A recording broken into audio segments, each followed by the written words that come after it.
Hola, buenas noches. Bienvenidos a esta segunda sesión del mes de abril y esta ocasión tenemos a cargo de la sesión de gastropediatría al Hospital Infantil de México. Agradezco al doctor Salvador Villalpando que aceptó la invitación para participar hoy. Y les presento al doctor Salvador Villalpando. Él es gastroenterólogo pediatra y está a cargo del servicio de gastroenterología del Hospital Infantil de México y además de el servicio de rehabilitación intestinal. Entonces, ¿nos cuentas de qué va a ser la sesión del día de hoy, por favor? Y gracias. Marlene, muchísimas gracias por la invitación, la convocatoria. Siempre un honor estar con la asociación, con nuestra asociación mexicana de gastroenterología. Y en efecto, el día de hoy vamos a hablar de la integración de una clínica de rehabilitación intestinal y pues queriéndoles compartir un poco el proceso, lo que estamos haciendo hoy en día en el Hospital Infantil de México, y a raíz de cuáles son las necesidades que nos orillaron a hacer esta clínica. Así que sin más, empezamos si gustan. Excelente.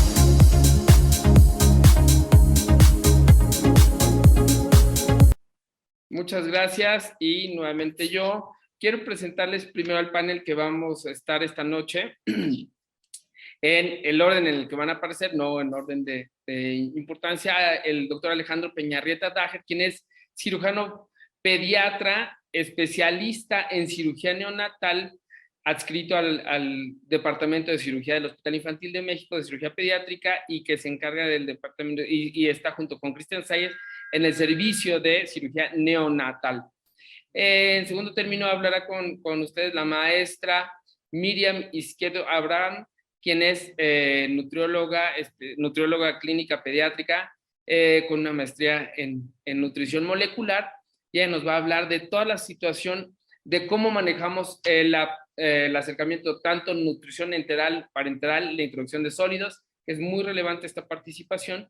Y al final va a hablar la doctora Jessica Guadarrama, quien es pediatra, también egresada del Hospital Infantil de México, y está encargada del Departamento de Cuidados Paliativos, que ha sido una pieza fundamental en la incorporación o en la instalación de esta clínica, y no es lo único en lo que trabajan, tienen mucha actividad el Departamento de Cuidados Paliativos en nuestro hospital y tiene una gran preparación al respecto, así que lo que les vamos a compartir en esta noche es muy experiencial. Tenemos muchas cuestiones que platicarles y voy a empezar yo a platicarles un poquito de la necesidad, de dónde surge esta necesidad de la clínica de rehabilitación intestinal, porque pues es algo que vemos todos los que nos dedicamos a la pediatría, muchos niños que acaban teniendo necesidades de apoyo nutricional por tener intestino corto prácticamente. Y vemos que cada vez hay más sobrevivientes de las unidades neonatales porque pues, detectamos más tempranamente las malformaciones intestinales, inclusive in útero, tenemos mejores recursos para alimentaciones enterales y parenterales en las unidades, y con esto, bueno, pues tenemos más posibilidades de diagnóstico oportuno y de manejo de la insuficiencia intestinal. Y también ha habido, como les va a platicar el doctor Alejandro Peñarrieta, una mejora importante, sustancial, y más gente que se anima a hacer técnicas de elongación intestinal con muy buenos resultados. Y la otra cuestión es que el trasplante intestinal, al menos en niños en México, no es una realidad, y en muchos países tampoco, pero también van a ver que a pesar de que la casuística y cada vez vemos más neonatos que surgen de las unidades con una buena sobrevida, con una buena calidad, con un buen desarrollo neurológico, etcétera, pero con intestinos cortos, pues tenemos que de todas formas no se trasplantan tantos, sino que vamos hacia esta parte de la rehabilitación intestinal. Más o menos 0.5% bueno, 1 de cada 10 niños que nacen en México nacen con prematurez y una buena cantidad de ellos desarrollan intestino corto, más o menos 0.7 de los recién nacidos de peso bajo y hasta 1.1% de los que nacen con peso extremadamente bajo, por lo cual hay más o menos 14.1 sobrevivientes por millón de habitantes con NPT domiciliaria en menores de 19 años en el mundo, en Europa principalmente. Y en el Reino Unido, los menores de 5 años, ahí está 4 por cada millón de habitantes. Entonces es una cantidad pues bastante poca, pero que pues resulta una realidad y hay que manejarlos. Y en este sentido, pues los definimos así, ¿no? La incapacidad, la insuficiencia intestinal, que es la problemática, no necesariamente el intestino corto, pero la insuficiencia intestinal es la incapacidad para mantener las funciones vitales, tanto de nutrición o hidroelectrolíticas por la vía enteral. Nos habla de insuficiencia intestinal y la causa más frecuente, por supuesto, que es el síndrome de intestino corto, pero otras alteraciones de la pediatría como son alteraciones de motilidad, como síndrome de pseudoobstrucción intestinal, etcétera, también son clientes de nosotros, y otras enteropatías congénitas, diarreas congénitas que van a ocupar. Desde el punto de vista de intestino corto, los que tienen mayor riesgo de desarrollar, estos son los que tienen un intestino remanente menor a 25% del esperado para la edad. Ya no hablamos de centímetros porque, como les decía, no es lo mismo nacer de 27 semanas que de 32 semanas, que de 40 semanas, y que para cada una de estas edades habrá un segmento de intestinal esperado, y si tenemos menos del 25%, ese es un intestino corto. O bien, aunque las resecciones no sean aparentemente tan grandes, o que nacen solamente con defectos congénitos o atresis pequeñas, pero que requieren más de 40 días de NPT, esos pacientes los vamos a considerar con intestino corto. Como les decía, el boom del trasplante intestinal a inicio del siglo estaba por ahí de más o menos el número de trasplantes por año, hasta 100 en el 2007, y después fueron bajando progresivamente hasta el 2013, más o menos en un rango de 25, 30 trasplantes por año, porque sí, en efecto, las complicaciones asociadas a trasplante en todas partes del mundo, a trasplante intestinal, son muy altas, y por eso, bueno, pues si logramos que una clínica de rehabilitación intestinal que están surgiendo en todo el mundo tenga estos objetivos, como lograr suficiencia intestinal y reducir con esto la necesidad de trasplante, vemos que los niños salen de la lista y pueden tener sobrevidas mejores. Y que en ese sentido, nuestro objetivo en particular como instituto era lograr mejorar la calidad de vida con hitos del desarrollo. Niños que pasaban años, literal años hospitalizados, pudieran tener una mejor expectativa al irse a casa, y vemos con esto de que pudieran integrarse a la vida familiar y utilizando varias cuestiones técnicas que les vamos a hablar, y que tuvieran la menor posibilidad de daño hepático asociado a la NPT. ¿Cómo integramos nuestro equipo de rehabilitación intestinal? No es que así es como se haga, pero es como nos ha funcionado. Pues primero tenemos que entender que no es solamente competencia del cirujano, ni solamente competencia del gastroenterólogo pediatra, ni del neonatólogo. Es un equipo multidisciplinario y solamente necesitamos un gastroenterólogo, pero también un nutriólogo, un cirujano pediatra, un equipo de cuidados paliativos, enfermeras, trabajadoras sociales, psicólogos, neonatólogos, y cada uno juega una función muy específica. ¿Cómo hacemos ahora? Pues hacemos una interconsulta temprana y compartida, de manera que desde que detectamos, y no solo en el hospital, sino ahora lo hemos logrado en varias otras instituciones, conectarnos con una interconsulta compartida, que ahora coyunturalmente con la pandemia lo estamos haciendo por Zoom, y podemos conocer al paciente, ver cómo están las condiciones, ver las imágenes radiológicas, hacer las preguntas a los cirujanos, a los neonatólogos y a los gastroenterólogos que están atendiendo a esos bebés, y con esto continuar el seguimiento hospitalario y estimular lo más pronto posible el egreso para poder manejarlos de manera ambulatoria. Como verán esta tarde, el manejo en casa siempre es mucho más seguro que mantenerlos en el hospital. Y que hoy en día uno de los limitantes grandes que teníamos era el financiamiento, la dificultad de financiamiento para nosotros que somos de Secretaría de Salud y que con Seguro Popular e INSABI hemos logrado coyunturalmente encontrar los huecos donde se puede lograr acceder a NPTs y todo el equipamiento a través de, pues son pacientes que ya tienen pólizas específicas para estas enfermedades, tienen los diagnósticos y por tanto el compromiso de estas instancias es cubrirlos y pues así lo hemos logrado. Como ven, cada uno de los especialistas tienen funciones diferentes y de esta forma tenemos dos grupos de enfermeras, uno de estomas y una de catéteres, el equipo de nutrición que se encarga tanto de la dieta enteral en sólidos como de la parenteral, el cálculo, vigilar la evolución nutricional, etcétera. Y los cirujanos, tenemos también los neonatales, pero también los colorectales están involucrados con nosotros para pensar en la remodelación lo más temprano posible y van a ver con Alejandro, a veces la remodelación no quiere decir cerrarlos tempranamente, sino a veces inclusive abrirlos. Abrirlos quiero decir derivarlos para que tengan una mejor funcionalidad. El gastroenterólogo nos encargamos de la parte de la función intestinal, tolerancia, vigilar las condiciones de la enfermedad hepática. El neonatólogo desde etapas muy tempranas está involucrado. Trabajo social, muy importantemente, haciendo visitas domiciliarias para ver a dónde va nuestro paciente, cómo están las condiciones domiciliarias. Igual el equipo de paliativos, con la doctora Jessica les va a platicar, tienen que hacer este tipo de visitas. Y el manejo de psicología que están involucrados dentro del equipo de paliativos también nos ayuda a entrarle a toda esta problemática del duelo y la problemática asociada a hospitalizaciones muy prolongadas. En esto rápidamente les explico cómo es el tránsito de los pacientes desde que los sospechamos, cómo están las resecciones, analizamos cómo, si se trata o no paciente que tiene falla intestinal o que ya tiene NPT prolongada, presentamos al equipo, lo valora paliativos muy importantemente porque en este sentido es muy importante la condición en la que se trata de una enfermedad terminal en la mayor parte de las veces y muchos tenemos desde el principio visualizada que no van a lograr suficiencia intestinal, pero de todas formas tenemos esta posibilidad de ofrecer calidad de vida y de hecho nuestro equipo empezó como ofreciendo tratamiento compasivo para que se fueran a casa por máximo beneficio y hemos logrado sobrevividas muy buenas, muy buena calidad de vida y esto hace una diferencia para las familias muy importantes.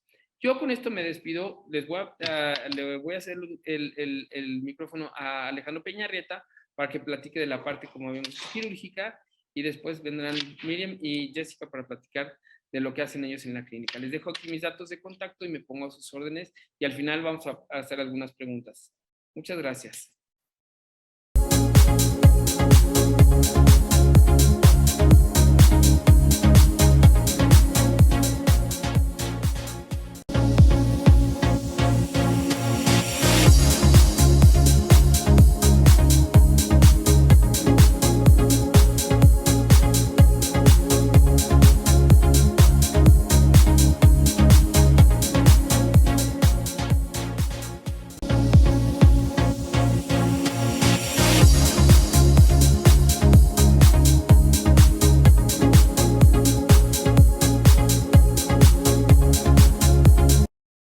Hola, ¿qué tal? Buenas noches. Muchísimas gracias por la invitación. Vamos a platicarles un poquito sobre qué es lo que, pues el rol que tenemos nosotros como cirujanos en el equipo multidisciplinario.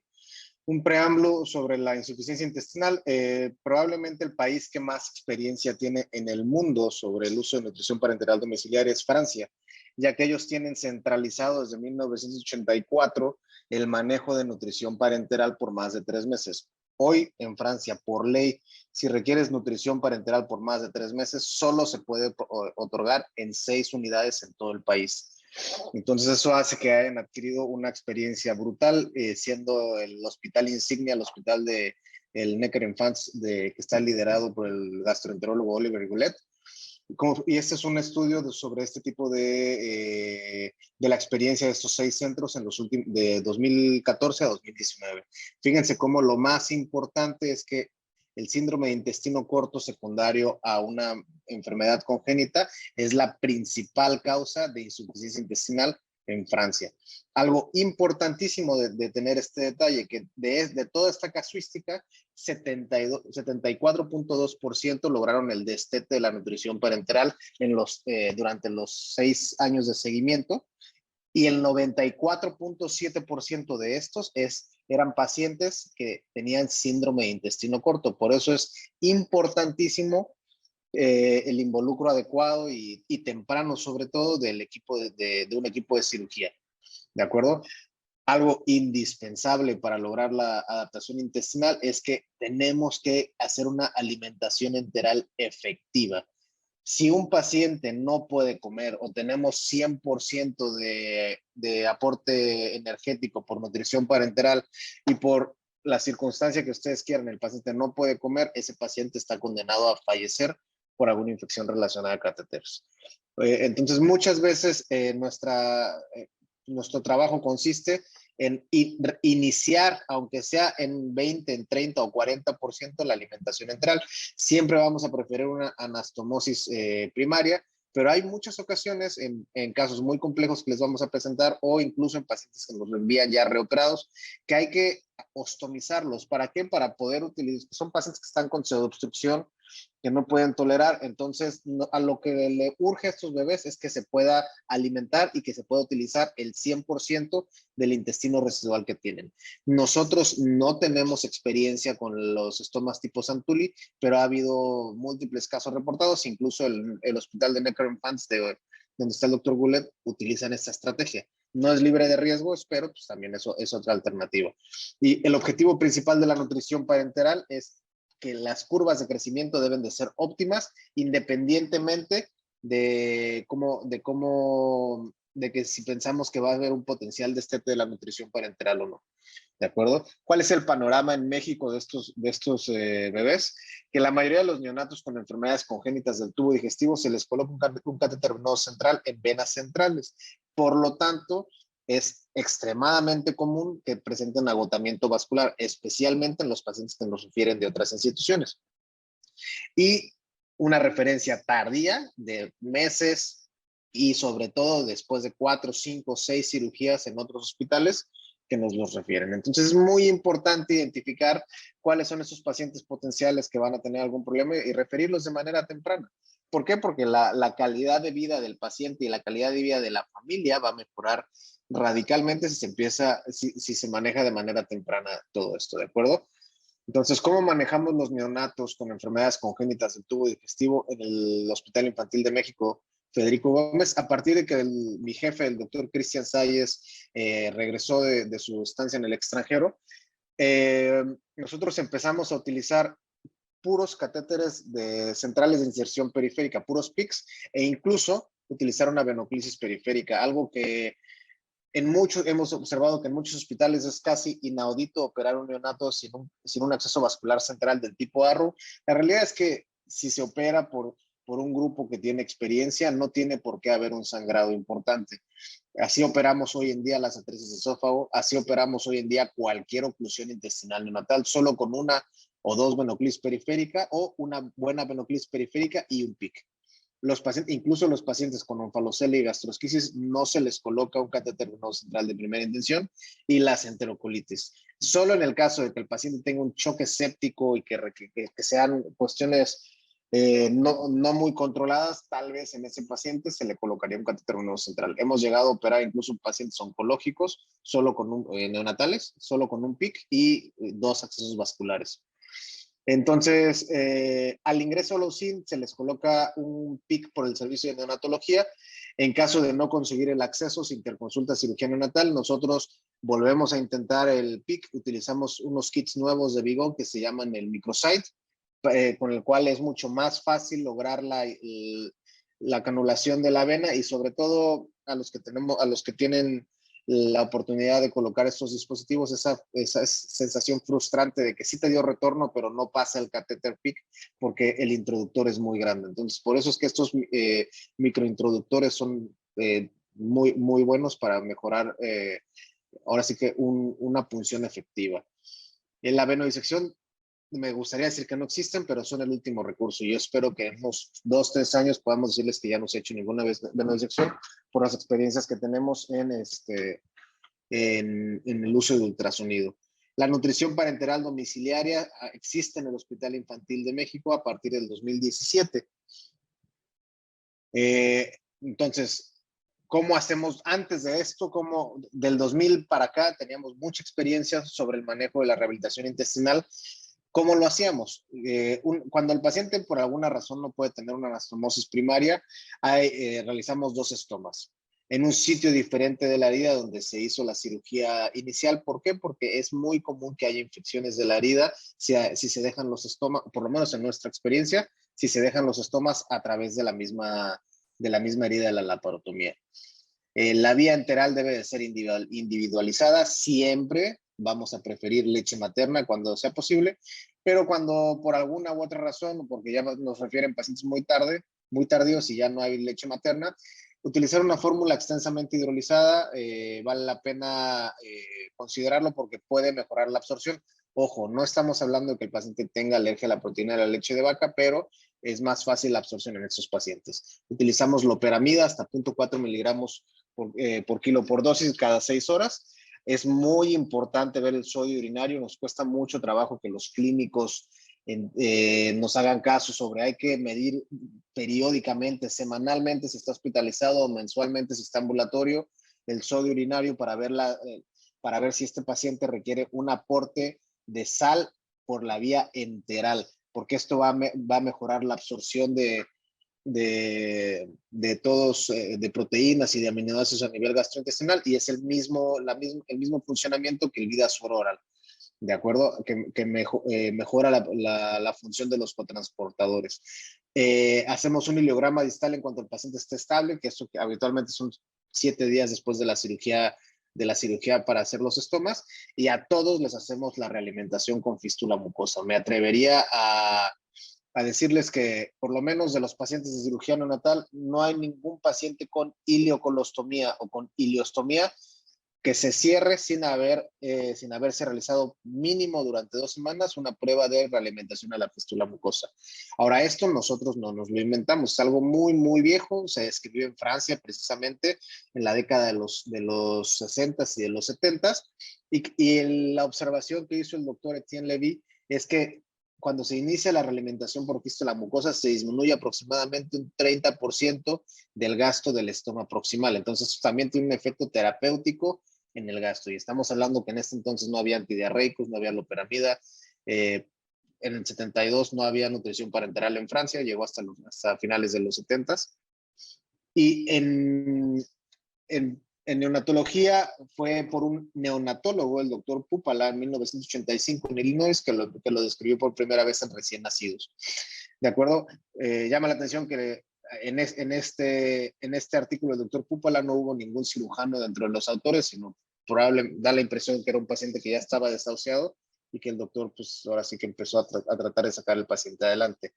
Hoy en día, incluso en las guías de ERAS que se está tratando de impulsar, se recomienda ya la realimentación por fístula mucosa en el manejo postoperatorio.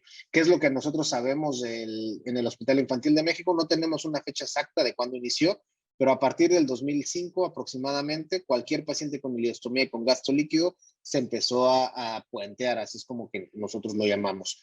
Si ustedes le dan con su celular a este código QR, se pueden ir a un video sobre cómo se hace el puenteo, explicado por nuestras enfermeras enteroestomales. ¿De acuerdo? Entonces, ¿cuáles son las posibles complicaciones del puenteo? Como tal, no existe ninguna estrategia en un paciente con intestino corto o con insuficiencia intestinal libre de riesgo. ¿De acuerdo? Todas las estrategias, todas las técnicas requieren una curva de aprendizaje, requieren supervisión. Las bacteremias son importantes, entonces idealmente no hay que dejar que el efluente, el material intestinal no se quede acumulándose más de 90 minutos porque aumenta el riesgo, sobre todo después de bacteremia, después de los 120 minutos.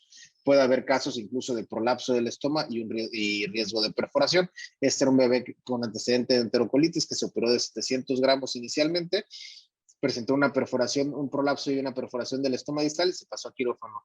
Este paciente solo estaba esperando turno quirúrgico para entrar a quirófano y realizarse la conexión. Se hizo la conexión y no hubo ninguna complicación.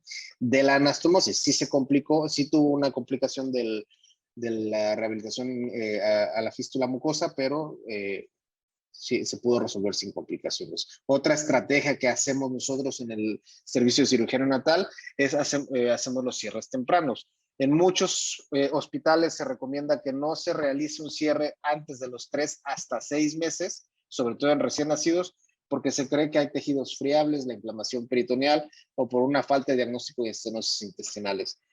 ¿Qué es lo que se ha observado? ¿Qué es lo que hemos aprendido en los metaanálisis en la literatura? Es que no hay diferencia cuando toman por lo menos el punto de corte de 8 semanas con las posibilidades de complicaciones, ¿de acuerdo? No hay una diferencia estadísticamente significativa entre un cierre temprano y un cierre tardío. Ahora, ojo, todos los cierres tempranos que hacemos nosotros en el Federico Gómez, en ese tipo de neonatos se hace bajo la supervisión directa de 1 o 2 adscritos en el quirófano. Entonces, sí tiene que haber gente con experiencia en manipulación gentil de los tejidos. No es lo mismo hacer una conexión intestinal de un niño de 10, 15 kilos a este bebé que pesaba, se operó de, no sé, creo que de 1500, de aquí pesaba 2,200, ¿de acuerdo? A las 6 semanas, ¿ok? Entonces vamos a ponerles unos casos clínicos, me quedan escasos 2 minutos. Este es un paciente con enterocolitis, tuvo a las 24 días de vida extrauterina, una enterocolitis fulminante por Klebsiella cuando pesaba 1400 gramos, era un embarazo triple, un gemelo 1. Cuando nos interconsultan el paciente con el síndrome compartimental, como ustedes pueden observar, tenía neumatosis porta. Después de 4 cirugías presentó ameritó un estoma de una yejunostomía y se hizo una conexión y tiene una longitud intestinal de 8 centímetros con la válvula y con todo el colon. Para la reconexión se requirió la participación de 3 cirujanos con experiencia en este tipo de pacientes. Y hasta la fecha la paciente está con nutrición parenteral en casa, con un aporte aproximado de un 40% del gasto energético por nutrición parenteral y el resto está tolerando alrededor de unos 1400 kilocalorías por vía enteral. ¿De acuerdo? Y fíjense cómo ustedes tienen antecedente de 12 accesos vasculares, pero la mayoría son PICS y tratamos de reutilizar las vías. En la última vez que se evaluó con un ultrasonido vascular, los vasos están permeables. Y este es otro paciente de la clínica que hemos estado tratando. Este es un paciente con una atresia intestinal 3B más una atresia tipo 1 dentro de la cáscara de manzana. Entonces, muchos cirujanos o en algunos grupos consideran, no, pues hay que resecar la mitad hasta donde está la primera atresia y hay que conectarlo. Y la realidad es que no, porque estos pacientes tienen alto índice de síndrome de intestino corto congénito y lo que tenemos que hacer pues es preservar la mayor cantidad de intestino. En este caso hicimos una resección de la membrana y un Heineken Mikulicz. Vean ustedes, esto es como se veía en el momento de la cirugía, que estos con 3.5, con lupas de 3.5 aumentos, el cabo proximal y el cabo distal. No me tienen que decir que estos son casi una relación 10:1. Entonces, empecinarse en hacer una anastomosis en este tipo de pacientes, pues es condenarlo a infecciones crónicas, a que el paciente no evolucione bien. Entonces este paciente lo alimentamos, le hicimos sus estomas, se alimentó vía oral, menos de 50 mililitros por kilo por día. Ya voy a terminar, este es el último caso. Se hizo un puenteo del gasto y se alimentaba por vía enteral en infusión continua, además del puenteo. Con esto logramos retirar la nutrición parenteral e hicimos una restitución del tránsito intestinal a los 50 días. Se complicó con una fístula enterocutánea que se resolvió con manejo conservador. Es por esto que se ve esta cicatriz espantosa aquí. Y solo tuvo PICS y un catéter venoso central. Y actualmente el paciente está conectado, son de Oaxaca y ha venido a sus consultas sin mayor problema y tiene peso y talla normal para la edad. De acuerdo, este es otro caso que ya no nos va a dar tiempo, pero es un paciente igual con una atresia yeyunal tipo 4, tenía 7 atresias intestinales, hicimos 2 anastomosis, 2 resecciones de membrana y sacrificamos un segmento de 7 centímetros. En total quedó con un segmento de 80 centímetros. No queremos arriesgarnos a hacer una anastomosis y a dejarlo conectado totalmente. Ustedes pueden ver aquí el segmento distal contra el segmento proximal. Entonces, este paciente le hacemos estomas de primera intención en la primera cirugía. Hacemos un contrastado a las 2 semanas y vean ustedes, misma estrategia. Alimentación oral, menos de 50 mililitros por kilo por día. ¿Por qué? Porque es una yeyunostomía alta a 10, 15 centímetros del TRICE. Si le das de comer más, se te va a deshidratar. Entonces, utilizamos el intestino distal, puenteamos lo que gasta del estoma proximal y el resto le ponemos una llave de 3 vías y lo alimentamos vía enteral en infusión continua. En este paciente se realizó una restitución del trance intestinal a los 56 días, solo tuvo PICS, y a este paciente lo vimos este lunes precisamente en la consulta externa y está con peso y con score-zetas de 0 incluso. ¿De acuerdo? Entonces, conclusión, todo neonato con enfermedad congénita del tubo digestivo y enterocolitis son potencialmente pacientes con síndrome de insuficiencia intestinal secundario intestino corto. Por lo tanto, cada dispositivo vascular puede ser el último hasta que llegue un día en el que ya no se pueda colocar otro. Las áreas de mejora, hay que hacer una referencia temprana a centros especializados, hay que evitar a toda costa el agotamiento vascular. La meta debe de ser venodisección 0. Y yo siempre he tenido la inquietud de involucrar a los cuidadores primarios en el manejo de las líneas vasculares desde que están hospitalizados. Es más probable que una sola persona maneje adecuadamente el catéter que 7 a 8 personas de diferentes turnos, de diferentes días, tengan el tiempo y tengan la dedicación para hacer los cuidados específicos de esa línea vascular. ¿De acuerdo? Pues muchas gracias. Estos son mis contactos, el correo electrónico de mi jefe, el doctor Cristian Salles, y mis redes sociales. Aquí en esta foto está mi antiguo maestro, el doctor Eduardo Bracho, Cristian Salles, y un servidor cuando estábamos operando a uno de los pacientes con síndrome de intestino corto. Gracias.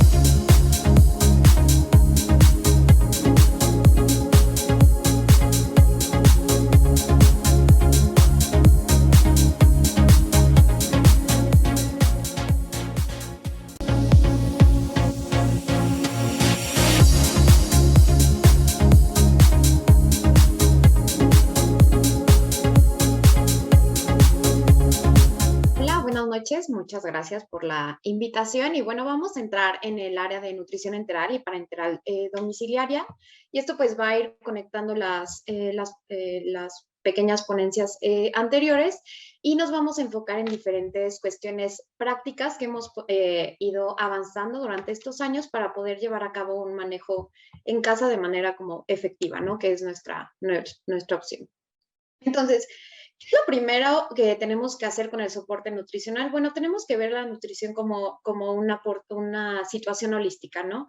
Si bien la vamos a dividir en esta parte que es la nutrición parenteral, enteral y oral, es importante considerar los diferentes ámbitos que nos va a estar otorgando este tratamiento, ¿no? O sea, si bien generalmente en la parte nutricional lo primero que hacemos es involucrarnos en esta parte de si estamos dando la energía necesaria o el aporte que requerimos para no solo el crecimiento, sino el desarrollo apropiado de nuestro paciente. También hay que tomar en cuenta que hay otras cuestiones muy importantes como puede ser la estimulación, ¿no? Y esto, como bien lo decía el doctor ya anteriormente, vamos a tratar de iniciar la alimentación por la vía oral lo más temprano posible por todos los beneficios que esto va a tener.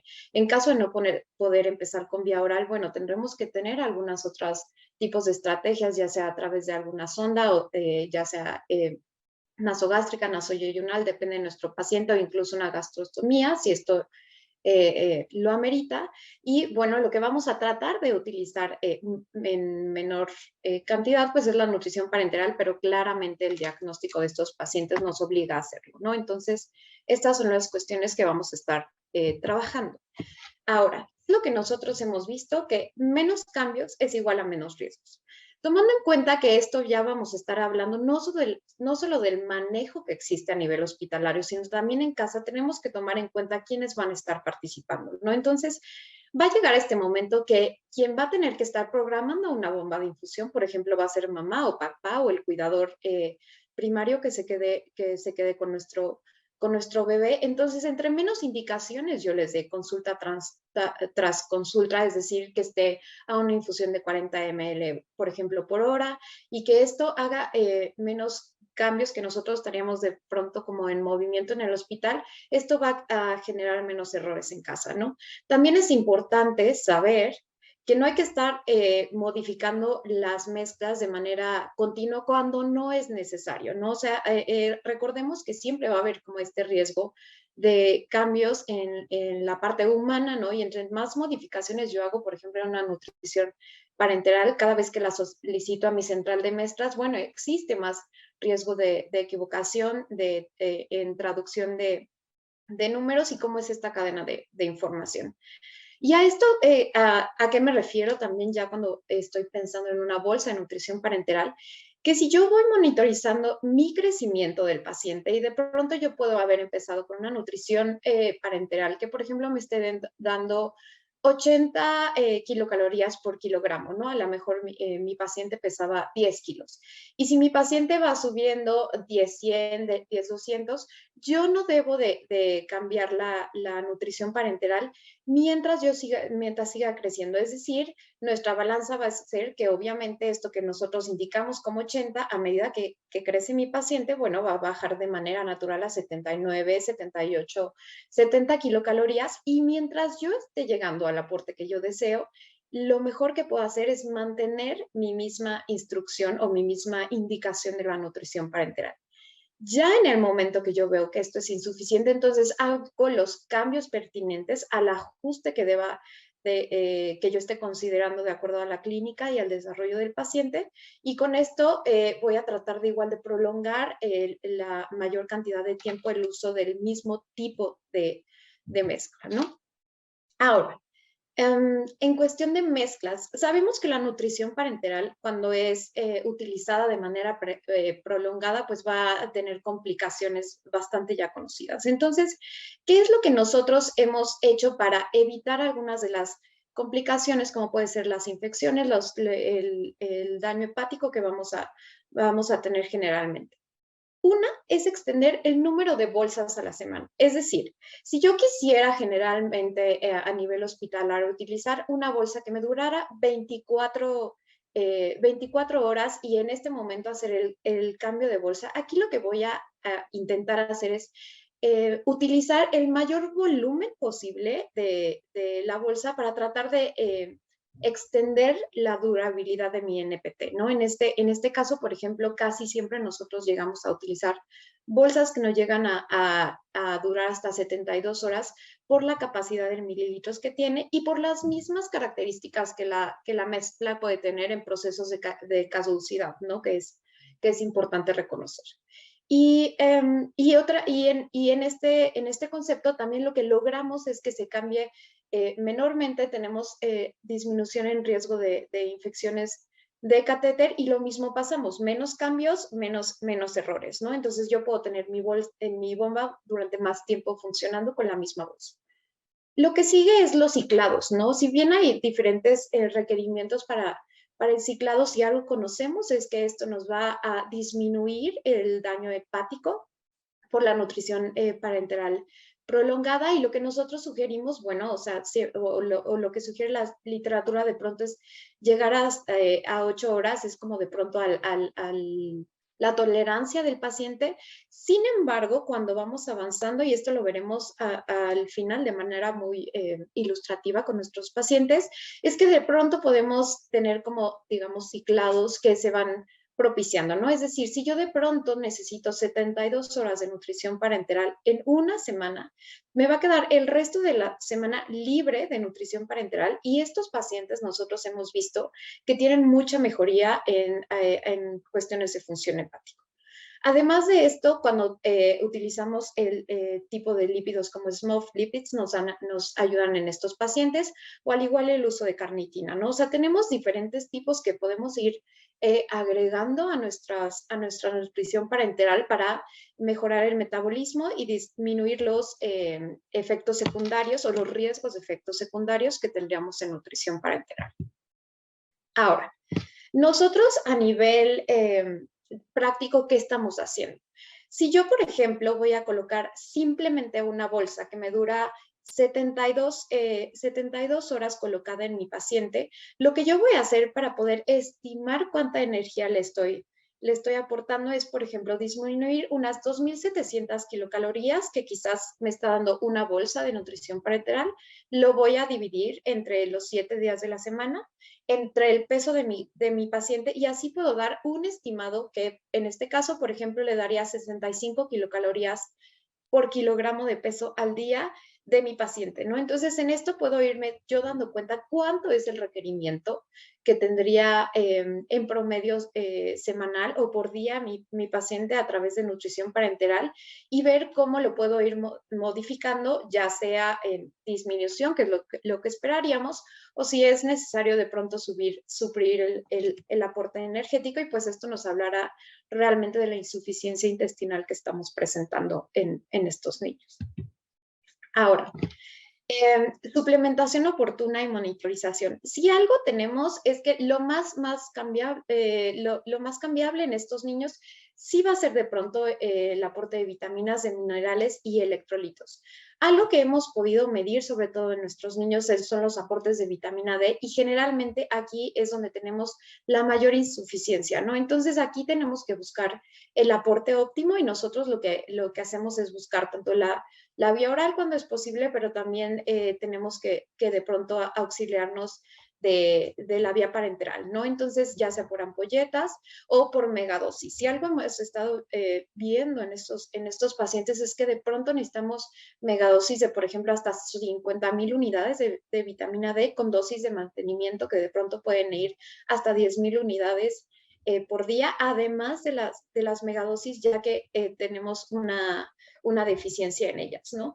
De la mano, pues siempre va a ir el calcio, y es importante aquí, de hecho, nosotros de pronto nos ayudamos del servicio de endocrinología también, porque nos hemos dado cuenta que las densitometrías óseas también llegan a estar afectadas en estos pacientes. Entonces aquí tenemos que hacer como hincapié, y bueno, los demás que son hierro complejo B, que pues van a claramente depender de la sección de intestino que hayamos resecado o conservado, y el resto también por deficiencias que muchas veces tenemos en deficiencia de vitamina C, y también cuidar el riesgo de toxicidad, ¿no? En el caso de, por ejemplo, si estamos hablando de cobre, ¿no? Entonces, es importante estar cuidando de manera como muy cercana en los valores séricos de estos pacientes. Y también lo que vamos a tener muy cambiante es la parte de electrolitos, ¿no? Si bien sabemos, estos pacientes tienen un gran riesgo de deshidratación o de descompensaciones, entonces algo que vamos a estar modificando constantemente, o tenemos que asegurar que los papás sepan recuperar en casa, son los electrolitos, ¿no? Esto, bueno, tenemos desde estas pérdidas de sodio, como ya lo comentaba el doctor, pero también es importante considerar que incluso algunos de estos pacientes, por su misma condición, generan acidemias, ¿no? Entonces, es importante también cuidar el tipo de aporte que yo estoy dando en la nutrición parenteral. De pronto me tengo que ir a acetatos, por ejemplo, si estoy teniendo estas acidemias. Entonces, es importante estar como muy al pendiente de cómo está mi balance de electrolitos para saber si tengo que hacer modificaciones, ¿no? Y bien, como les decía, bueno, lo que vamos a ver es si podemos hacer uso de la vía oral o de algún otro acceso, si tenemos que hacer específicamente megadosis con estos pacientes. Y bueno, para finalizar con esta parte, pues lo que queríamos también era presentarles un poco algunos ejemplos de nuestros pacientes. Esta es un HIIT diagram que está hecho a partir del 2020, separado en 4 trimestres del año, y lo que tratamos de ilustrar en este momento es cómo vemos que cada paciente se va a comportar de manera distinta, ¿no? O sea, si bien podemos tener pacientes que van a estar expensas de nutrición parenteral en un inicio de manera prolongada o requiriendo hasta un 100% o 90% de su requerimiento por la vía de nutrición parenteral, pues afortunadamente hemos tenido pacientes como la que vemos en el color rojo, que ella a lo largo de su tratamiento ha ido disminuyendo la necesidad de nutrición parenteral, ha aumentado su consumo a través de sólidos, o más bien ha ido variando suficiente la alimentación por sólidos, y de pronto hemos tenido que utilizar apoyo de nutrición enteral, ¿no? Aquí me gustaría hacer hincapié que si bien hay literatura que nos va a hablar o va a considerar siempre esta nutrición enteral a través de una sonda, también nosotros lo estamos considerando como este aporte por dietas poliméricas artesanales que pueden favorecer el aporte de nutrimentos de manera más facilitada en nuestros pequeños, ¿no? Entonces, en esta pequeña, por ejemplo, que tenemos en un inicio, ella ya logró ser destetada de la nutrición parenteral. Nos quedamos con soporte enteral a través de dietas artesanales, y además su consumo de sólidos, que es excelente, y con eso hemos logrado que sus curvas de crecimiento se mantengan como nosotros lo estamos esperando, ¿no? Sin embargo, tenemos otros pacientes, como es el caso número 2, que jamás pudimos destetar la nutrición parenteral. Él llegaba a tener nutrición parenteral durante toda la semana, y por ejemplo, con este pequeño, lo único que hacíamos era al final tener introducción de sólidos simplemente para la estimulación de la cavidad oral, ¿no? O sea, tomando en cuenta que esto también nos va a ayudar en el habla y en otras, y no lo estaríamos tomando como una parte nutritiva de la alimentación, sino una parte como mucho más holística, en donde vamos a considerar todos los hitos del desarrollo, ¿no? Y tenemos otros en los que, por ejemplo, hemos visto que tenemos fluctuaciones tanto en nutrición parenteral, nutrición enteral y el aporte en sólidos, ¿no? Este paciente que podemos ver en verde, él ha disminuido su aporte de nutrición parenteral, y ahorita hemos logrado disminuir también como el número de bolsas de nutrición parenteral o días de nutrición parenteral durante la semana.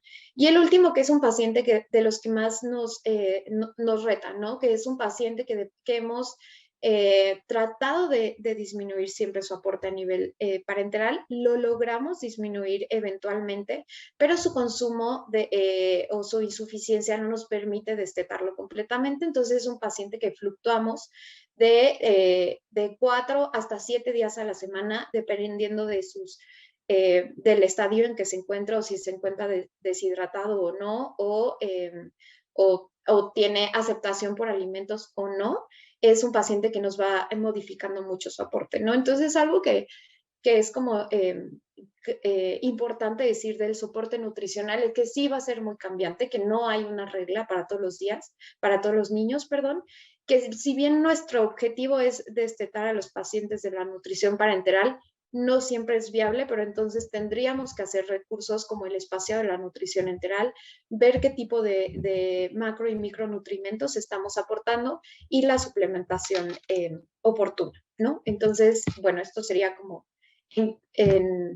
muy condensado lo que podríamos hacer como para el manejo nutricional oportuno en estos pacientes.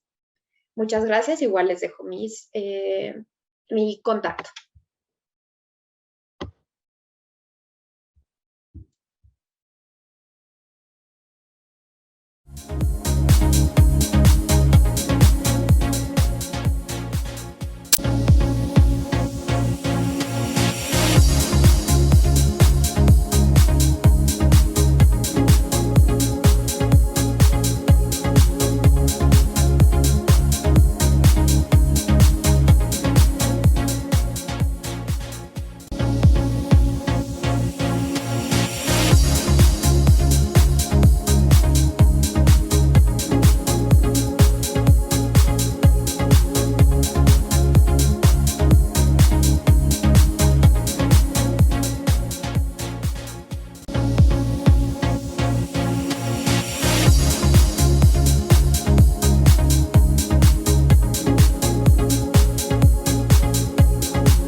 noches a todos. Yo soy la doctora Jessica Guadarrama, soy jefe del Departamento de Cuidados Paliativos del Hospital Infantil de México. Y bueno, yo les voy a hablar un poco sobre la organización social de la nutrición parenteral domiciliaria.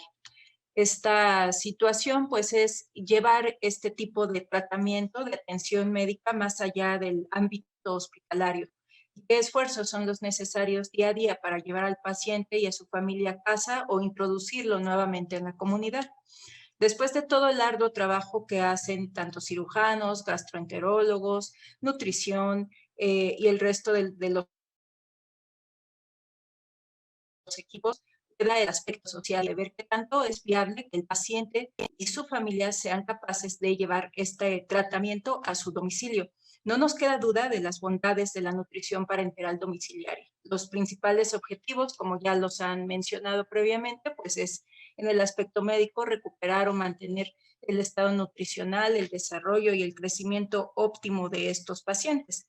No obstante, tenemos otros objetivos, además de únicamente los médicos. Entre ellos, por ejemplo, el aspecto psicológico y social es acortar la estancia hospitalaria, integrar al niño a su medio familiar y social y principalmente mejorar la calidad de vida del niño y su familia. No existen escalas para medir calidad de vida en el niño que es dependiente de nutrición parenteral. Están todavía en vías de desarrollo. Nosotros aplicamos módulos o escalas que se aplican para otras enfermedades como PET-School, módulo cáncer y EMSAS, ¿no? Que es la recolección de síntomas, pero están en desarrollo, como decía el doctor Peñarrieta, principalmente en Francia, que son los que más experiencia tienen en este tipo de tratamiento.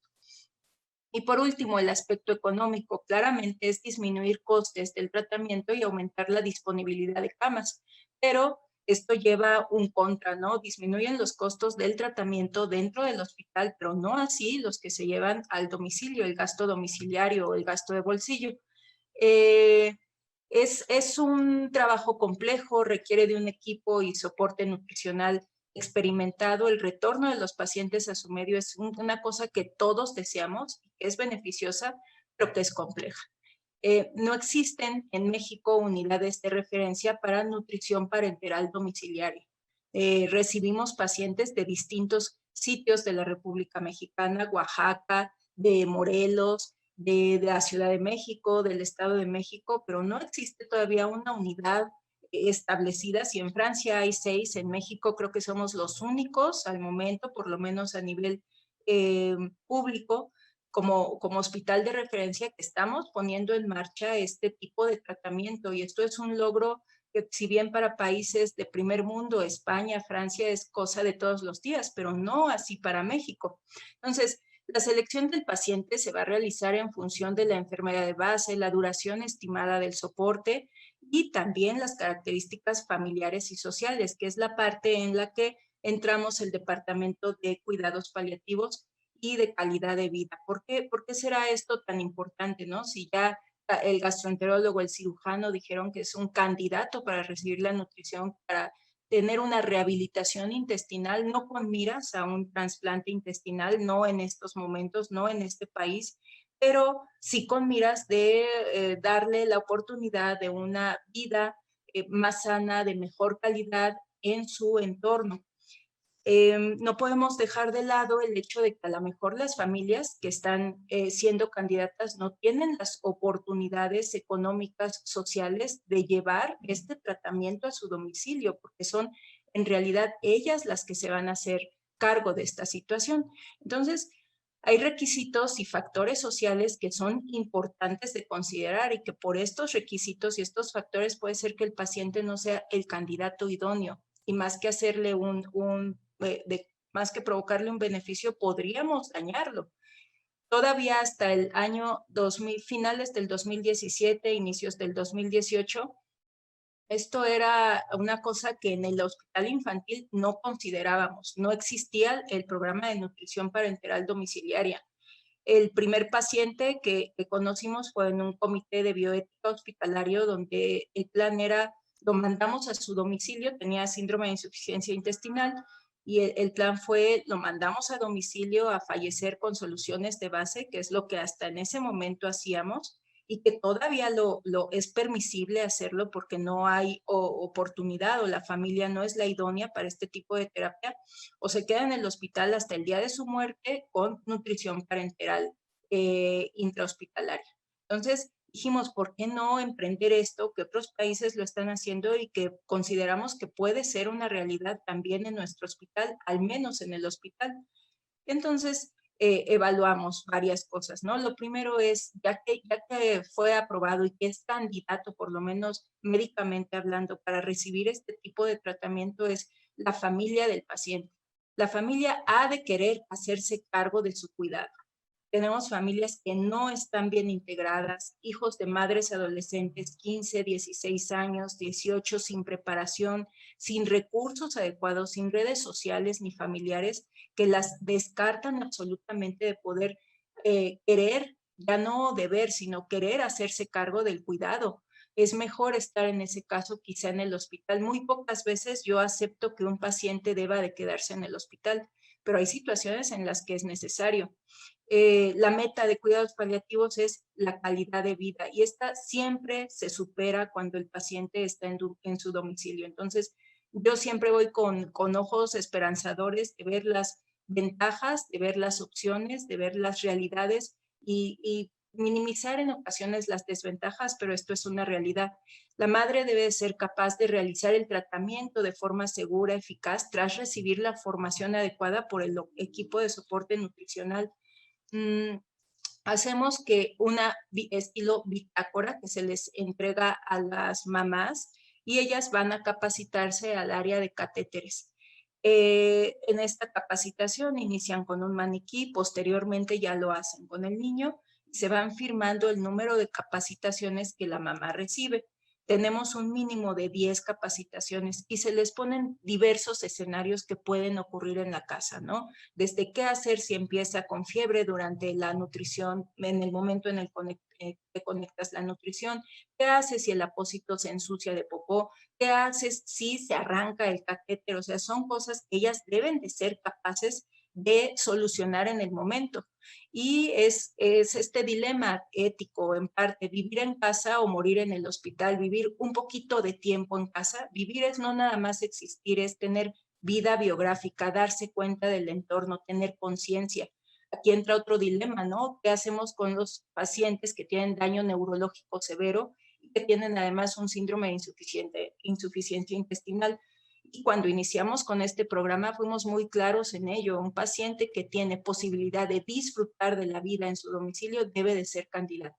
El paciente que no va a disfrutar porque tiene un daño neurológico muy severo, un estado mínimo de conciencia, un estado vegetativo permanente, porque no nada más se dirige a pacientes neonatos, sino tal vez un paciente oncológico que por complicaciones queda con un síndrome de insuficiencia intestinal, pues también tenemos que evaluarlo. Entonces, es imprescindible que el paciente pueda vivir en el concepto holístico de la palabra, disfrutar de la vida, poderla vivir o morir en el hospital. Entonces, aquí hacemos la consideración del gasto de bolsillo. Si bien el hospital está aportando la bomba, una bomba de infusión, está aportando la nutrición parenteral, las visitas médicas, la familia de entrada tiene que tener un cuidador primario que se dedique exclusivamente de tiempo completo a cuidar al paciente. Entonces, incrementa el desempleo. Esto genera, pues, disminución en el ingreso económico, no solamente para el paciente, sino para toda la familia. La gran mayoría de nuestros pacientes, no sé por qué hemos tenido la suerte que son los primeros o hijos únicos, pero en el caso de que hubiese hermanos, que hubiese alguien más que dependiera de esta economía familiar, seguramente se habría visto afectada. El hecho de que tienen que vivir en una casa que al menos tenga drenaje, que cuente con agua corriente, que sea higiénica, porque es imprescindible para poder conectar la NPT en el domicilio, el pago de renta, si vienen de fuera de la Ciudad de México o área metropolitana, evaluamos con trabajo social si es factible el alquilar un cuarto cercano al hospital o por lo menos 30 kilómetros de distancia al hospital. Por definición, una hospitalización domiciliaria, este es el requisito, que estén por lo menos a 30 kilómetros, que el tiempo no supere el traslado de 1 hora. Entonces, pues son varias cosas que le toca a la familia considerar. Conseguir los dispositivos médicos. Para la nutrición parenteral domiciliaria únicamente, en teoría, es la bomba de infusión, ¿no? Pero incluso una bomba de infusión está en 80,000 pesos una bomba nueva. Entonces, hay que ver el modo de conseguir la bomba, de que el hospital la preste, de que nosotros compremos y las prestemos. El mantenimiento de los dispositivos. Las bombas tienen una vida media útil, fallan y hay que sustituirla. La compra de insumos médicos, cosa que no tenemos regulada, no solamente en el hospital, ¿no? En el país. En Francia es algo ya establecido por norma. El paciente que tiene un síndrome de insuficiencia intestinal puede tener acceso a un programa de nutrición parenteral domiciliaria. De aquí hasta no generar experiencia, no vamos a tener esa posibilidad. Y las visitas médicas en el domicilio o ir al hospital. Nosotros a todos los pacientes que tienen nutrición parenteral en domicilio han sido visitados, ¿no?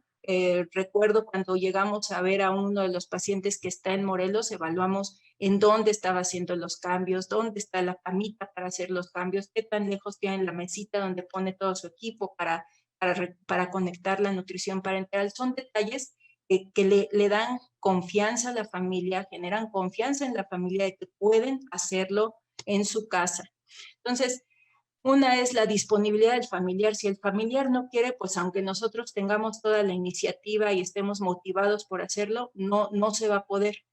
La red de soporte social, económica, emocional y espiritual, desgraciadamente el Estado no aporta ningún apoyo social económico a estas familias que requieren un cuidador exclusivo para estos pacientes. No tenemos fundaciones como las que hay para niños con enfermedades oncológicas. No existen fundaciones creadas para el niño con un síndrome de insuficiencia intestinal. Entonces es buscar por otras patologías para conseguir ese aporte económico.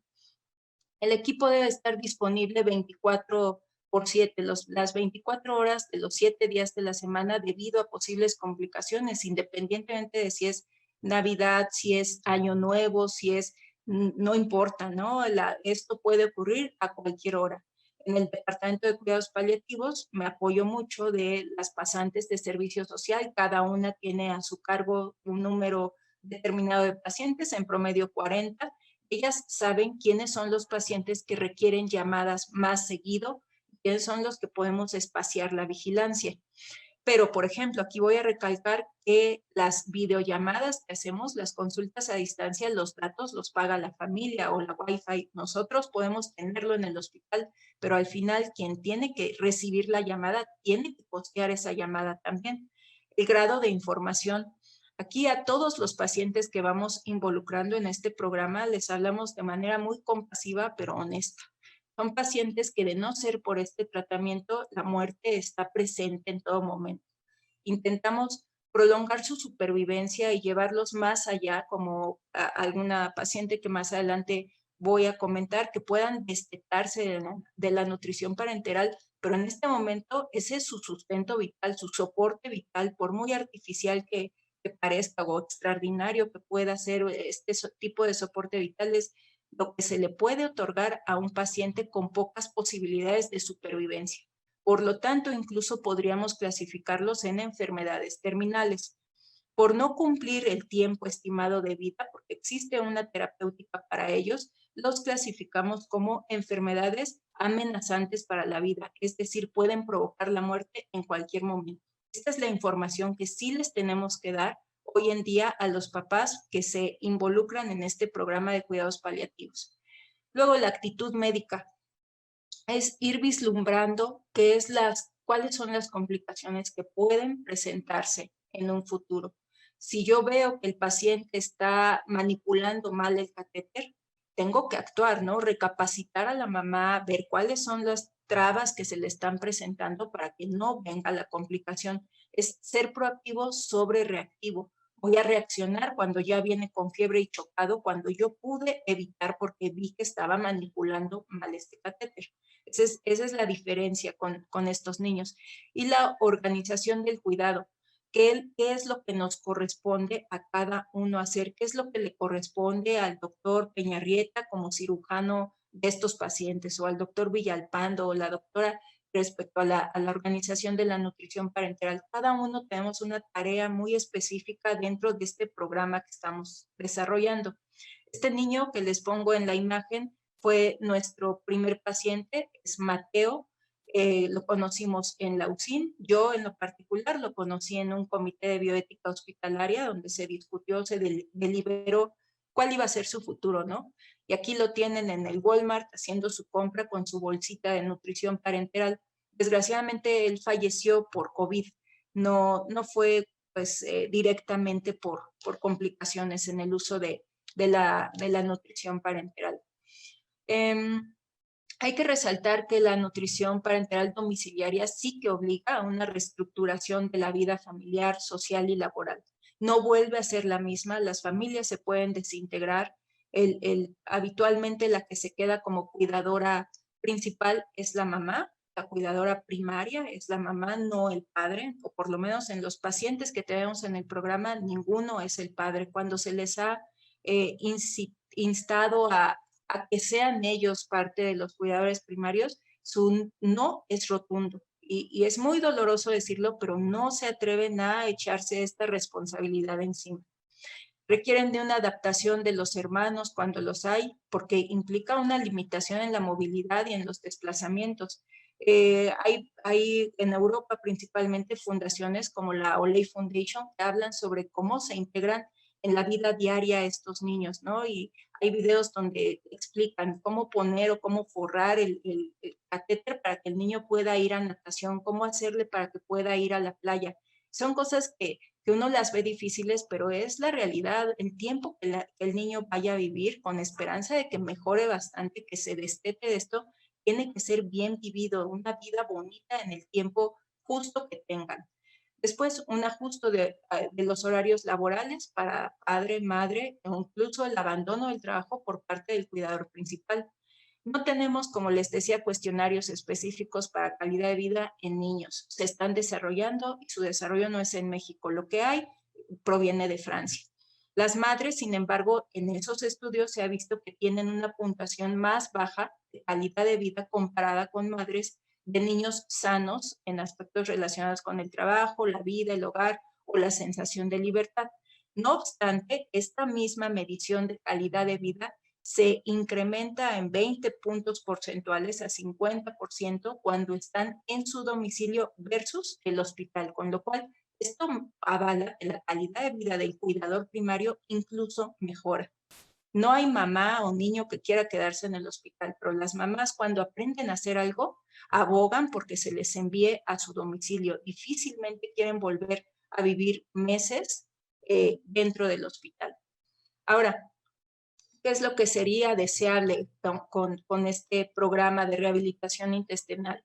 Que el paciente esté escolarizado. Estos niños, ninguno ha llegado a esta fase, pero incluso cuando Mateo, que fue el más grandecito de todos, su madre lo quiso inscribir en maternal, lo rechazaron porque no es un niño sano, porque es un niño con capacidades diferentes y fue rechazado en una escuela pública. Y esto no puede ser así, porque al rato vamos a tener un adolescente que también requiera o por algún motivo tenga insuficiencia intestinal y no se puede escolarizar, que pueda viajar, que pueda realizar actividades extraescolares y preservar la unidad familiar y la autonomía del paciente. Esta imagen que les pongo es de Alejandro, un niño que está dentro del programa y que, bueno, nos ha enseñado bastante tanto la mamá como él.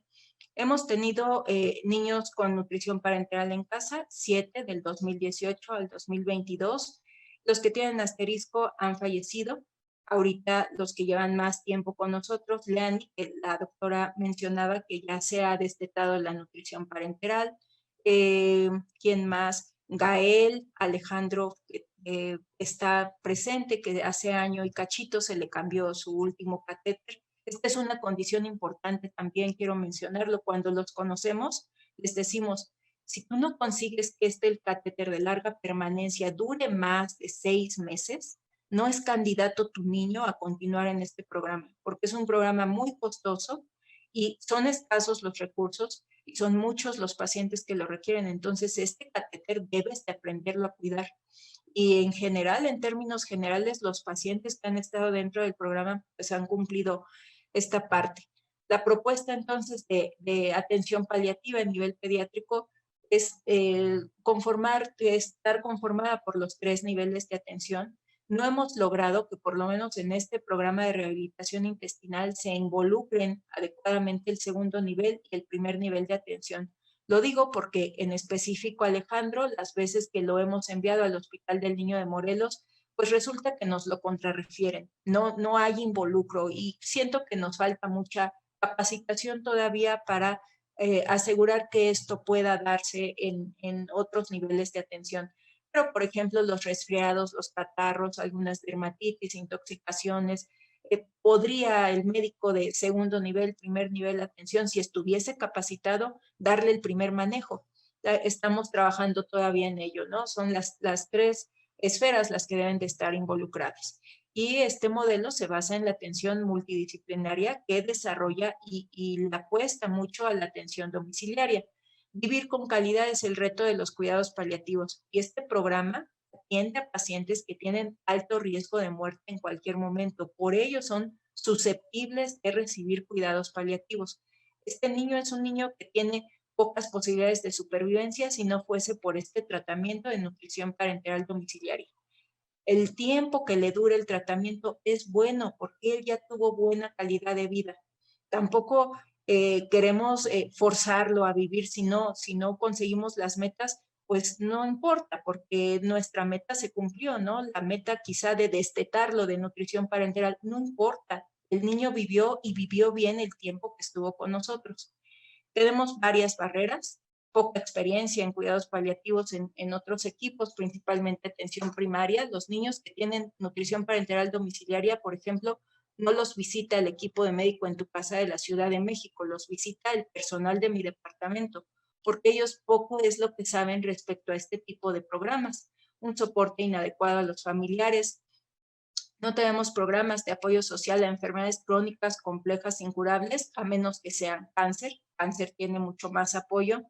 Necesitamos un cambio de actitud y motivación del personal de salud. Las distancias son una barrera importante. Si es un paciente de Oaxaca, si es un paciente de Puebla, pues siempre puedes pagar un alquiler al menos un año cercano al hospital. Es una barrera importante porque escaso es el recurso y encima tienen que pagar un alquiler. La ausencia de escolarización para niños con capacidades diferentes, pobre coordinación con otros niveles asistenciales y escasa habilidad para la comunicación en equipo, ¿no? Pues es algo que se llama tribalismo dentro del ámbito médico. La tribu de cirugía no quiere tener contacto con gastroenterología. Esto se tiene que acabar. Tenemos que abrir la comunicación para lograr este tipo de programas innovadores que estamos iniciando en el hospital. Gracias.